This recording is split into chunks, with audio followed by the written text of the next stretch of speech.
With this question, we've been given the front view and the top view of a right equilateral triangular pyramid and a right regular hexagonal prism, and we have to go and complete a sectional top view as well as a sectional left view, which we'll do over here, and then we have to go and find the true shape of the cutting surface. That will be created by our cutting plane AA that we have in over here. Now, from the given question, you can see in the top view over here that they've given us the top view of the equilateral pyramid, and this line over here is the center line for the center of our prism. So to start us off here, we've got an auxiliary view here at the top for our hexagonal prism, and we're going to use that auxiliary view to be able to get our sectional top view. But to start off, as always, we have to go and number everything.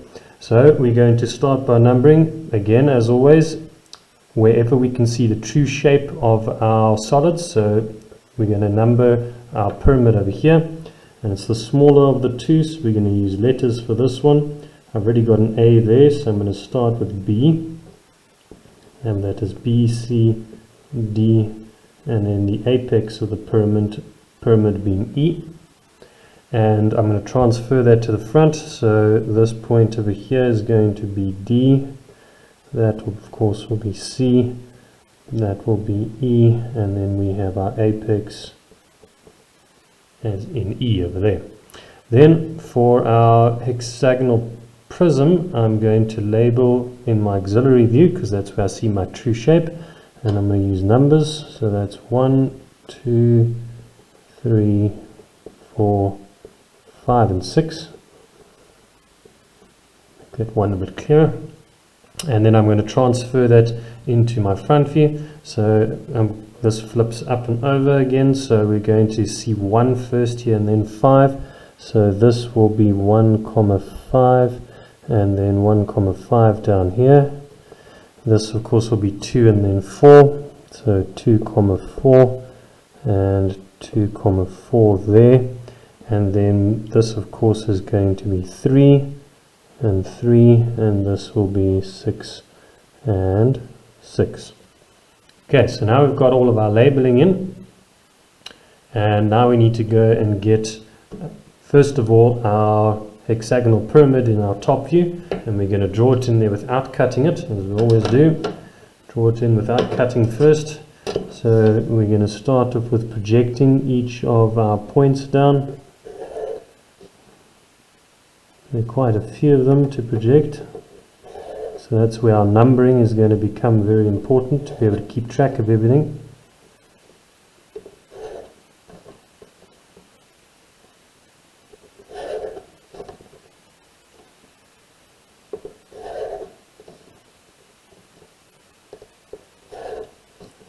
Okay, so now we've projected each of our points down. Now we're going to have to go and find the measurements for each of those points, and to do that we always go and take that off of our auxiliary view, and in this case they've given us a center point. Okay, so we're going to have to work off of this center point here. So I'm just going to go and draw in a line at a 30-degree angle, because that's the angle that they've given us that auxiliary view in, and I'm going to use that line as if it was this center line here. Okay, because the two match up. That's the center line of my auxiliary view, and this will be the center line here. Okay, and I'm going to then of course go and project over this cutting plane, so I can easily take my measurements off of that center line. Okay, so my first one, I'm going to start on the side, and I've got another line I need. I'm going to need another line here for that base. And we'll draw a line up here as well on the top.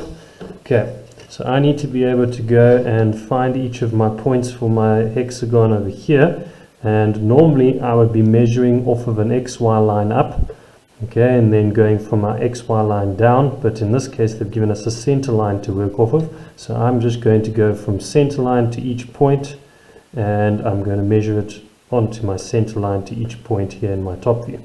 So my first 2 points of course are on the center line, which is 6 and 3, so I can mark those and label them straight away. So I can just take point 6 there down, and match it up with the center line and label it. That will be 6, and then of course my other 6 is over here, so I can mark that and label it. And then my 3s, I've got a 3 there which I can bring down and line up there, and there's my other 3. Okay, so I've got my 3s in, and then I can do the same thing with my 4s and 5s. So I'm going to measure, and I'm going to measure up to 0.4, which gives me 34 millimeters there. So I'm going to go and measure on line 4, where it's been projected down. There it is there. Okay, and I'm going to go and mark off, just change that for you so you can see clearly, that's 24 millimeters.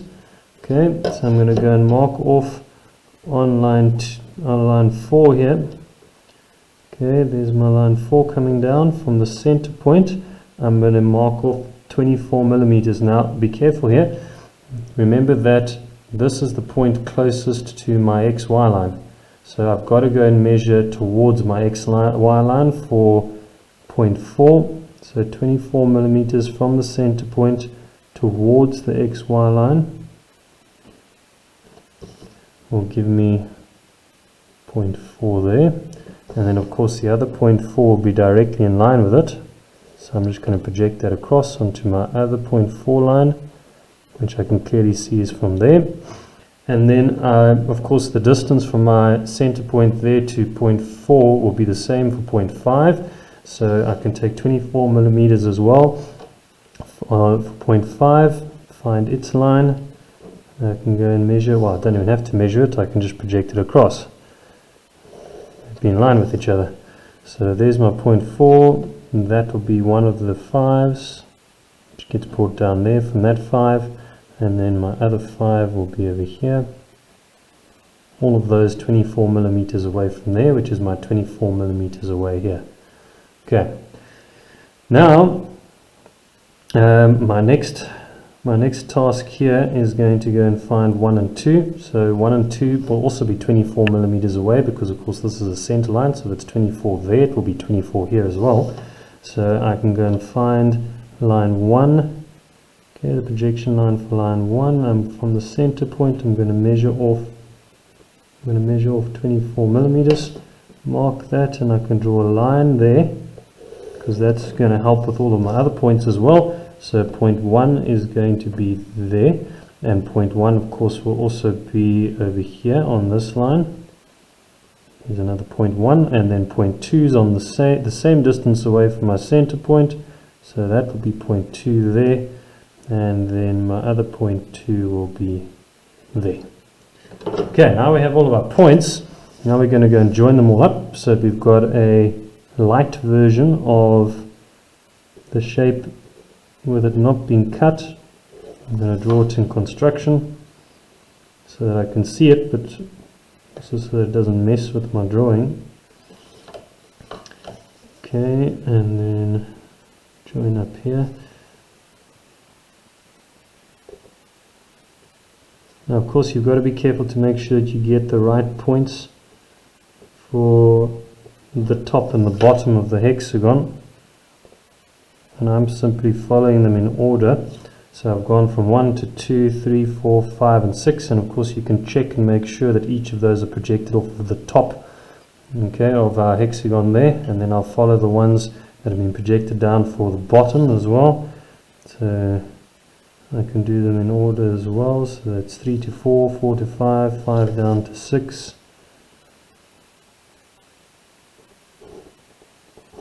6 down to 1, 1 to 2, and then 2 to 3.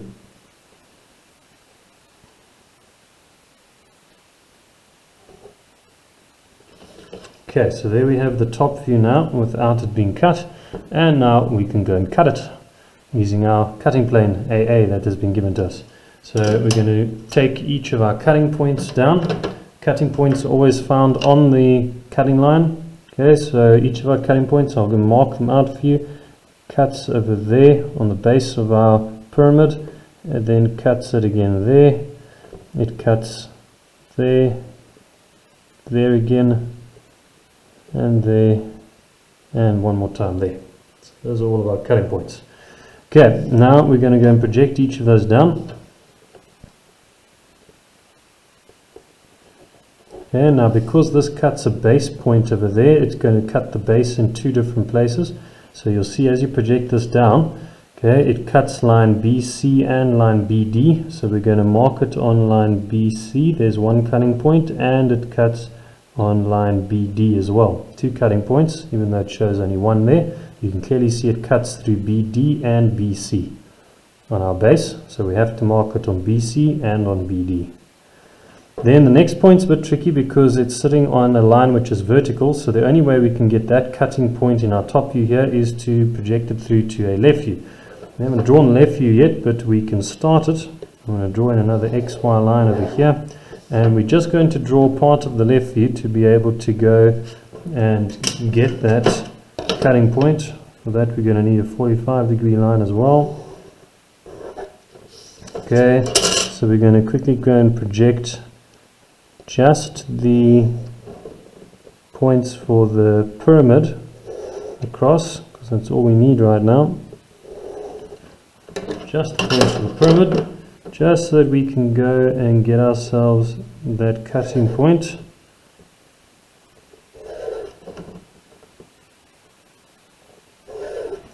Okay, and then the only thing we have to project from the front view is the apex E.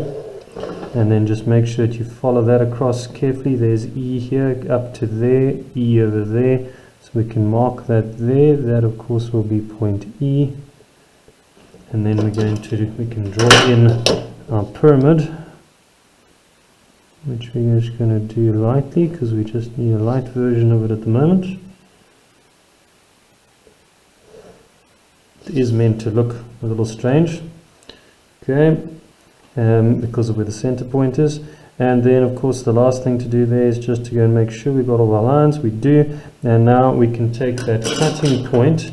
Okay, it cuts line. Oh, we haven't put our labels in. We have to label. So there's point D. There's D at the bottom there. And we're looking from our left, so we're going to see B first and then C. So that'll be B comma C over there. And then we can take our cutting point across. This is the only way that you can find a cutting point which is on a vertical line in your front view. It has to be taken to either left or right view first. So that cuts line DE. So we're going to project that across. There's where it cuts line DE again in here in the right view. And then we're going to take that cutting point, down and across, back into our top view, and then we can match it up where it cuts line DE. There's line DE over there to our center point, so we can mark it over there. We know that it cuts line DE there. Okay, now that we've got those cutting points, we've got one more cutting point to project down on our pyramid. Okay, we've got a cutting point over there, and that cuts line EC. Okay, you can clearly there, EC. So I projected that down, and I'm going to check now where does it cut line EC. There it is there. Okay. Okay, so we've got each of the cutting points now for our pyramid, and I'm going to join those up to show that cutting plane.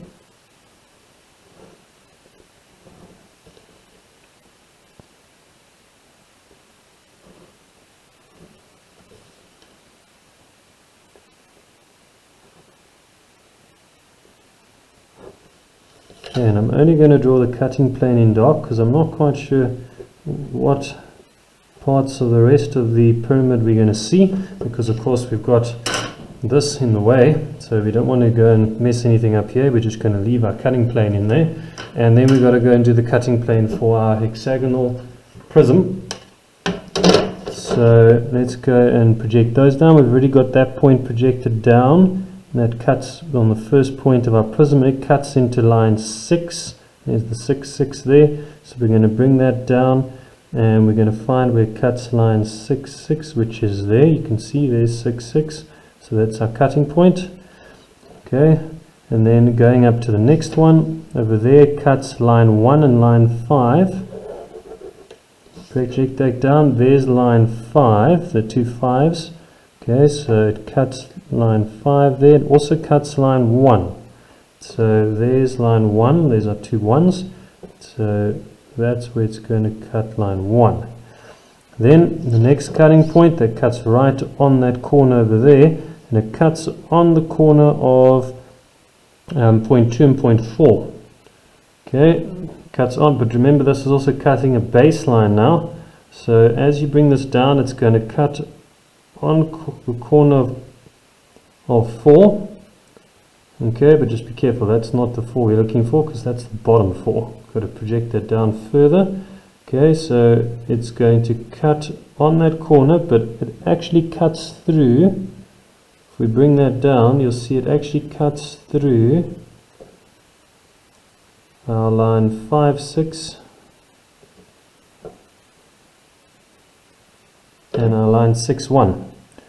Okay, line 5, 6 and our line 6, 1.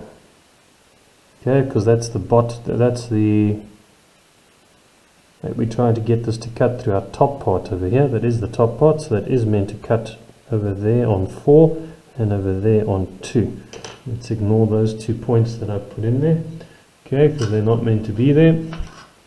That's only meant to, we'll just cross those out, not meant to be there or there. It does cut on 4 and 2 because this is our top part, and we're looking at the top shape of our hexagon over there. So it does cut directly through 4 and 2, which you can clearly see over there.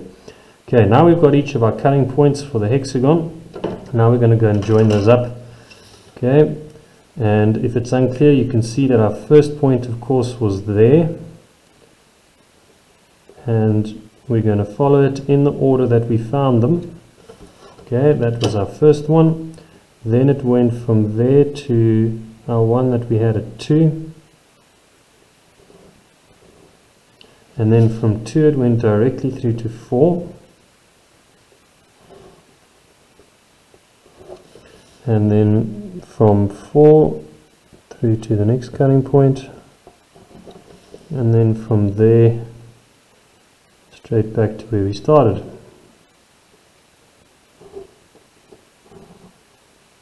Okay, so that's our cutting plane for our hexagonal prism. And now that we've got that in, all we have to do is go and draw in whatever we can still see.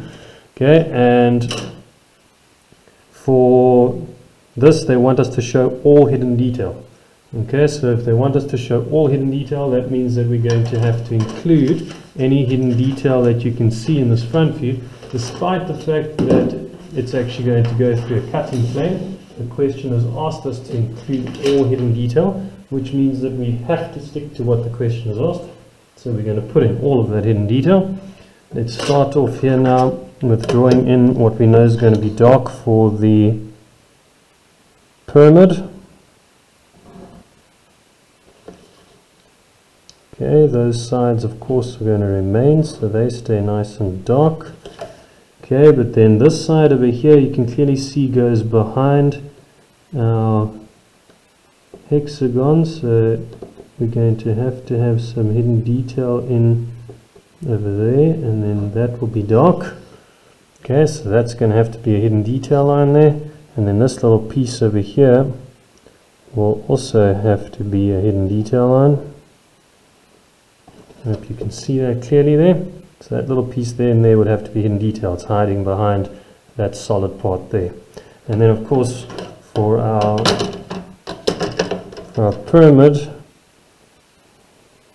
okay, we also had side line which would have had to go from B, but remember B has been cut off, so the whole of B over there would have to come out. We'd still have the side line coming up from C, so that's going to have to go in hidden detail there. And then this little piece sticks out, so it is dark, and we still have the little edge from D up, which gets cut off as soon as it hits there. And then we're going to go and put in our 45-degree hatching lines over our cutting plane.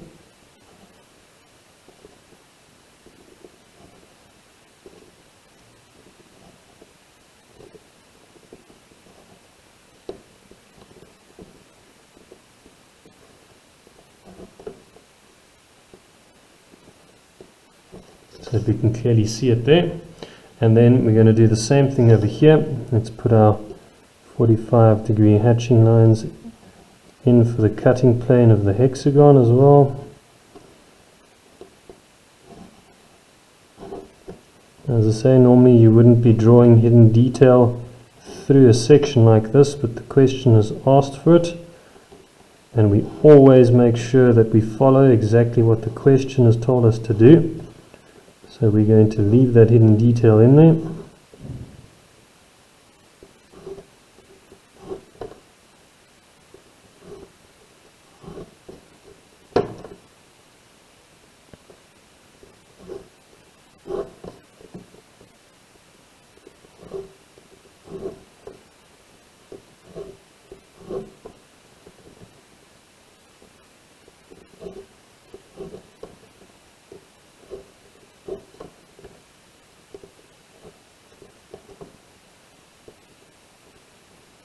Okay, so there's our section lines in there, and then we just have to complete the rest of our top view. Okay, and the rest of our top view, we're still going to see a dark line all the way across here from point 4 to 4. There, that's going to be dark. Same thing over here. And then because we're looking from the top, we can't see the whole of the base. Okay, parts of that are still going to be hidden, but we should have been able to see the whole of the top. So we are going to go and darken our top line over here. We're going to go and put this in and make it dark, because we should still be able to see that. Okay, because that hasn't been cut off from 4 to 3 and 3 to 2. You can see it's still over there, it hasn't been cut off. We're only leaving out whatever's on that side of our cutting plane, because that's been cut away. And then of course that means that we'll still have a dark line running down here from 3 to 3, and we'll still have a dark line over here. You can still see the back of it on both sides. And then remember, we still have to include all hidden detail. So this line over here, we're going to add in that hidden detail, and then this line as well, because the whole base is still there, none of it's been cut away. So we have to include its hidden detail. Okay, and then that pretty much completes our sectional top view. As I said, there's still one point over there which needs to be taken out. Okay, there's a piece there that's supposed to be erased. And we're just going to erase that. Take it out, that piece there would have to come out. Okay, you wouldn't be able to see that point B.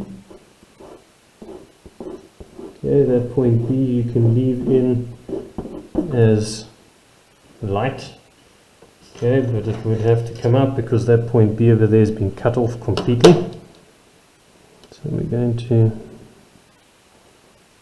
go and draw that in, what's left there in dark. And there we have our complete sectional top view. Go to part 2 to see the sectional left view, and then to part 3 for the true shape of our cutting plane.